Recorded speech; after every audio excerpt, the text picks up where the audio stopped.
एका अमावस्येपासून दुसऱ्या अमावस्येपर्यंत चंद्र 12ही राशी प्रवास करून येतो. त्याला एक चंद्रमास म्हणतात. असे 12 चंद्रमास झाले की एक चांद्र वर्ष होतं. त्याच प्रकारे सूर्य दर महिन्याला एक रास बदलतो, म्हणजे 12 महिन्यात 12 राशी बदलतो.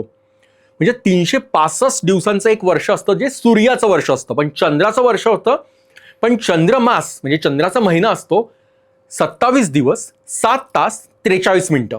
त्यामुळे कुठेतरी गॅप निर्माण होते. 365 दिवस सौर वर्ष आणि त्याच्या खालोखाल 10 ते 11 12 दिवस कमी होतात चंद्रवर्षाला.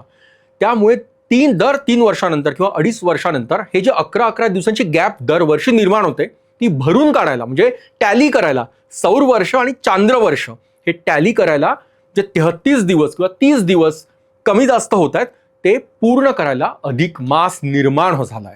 अधिक मास येतो महिना हा पुरुषोत्तम मास अत्यंत महत्त्वाचा मानला जो आपल्या उपासनेसाठी. ह्या अधिक महिन्याबद्दल अनेक रंजक माहिती, दर अध्यायाची एक रील असं मी आजपासून तयार करतोय.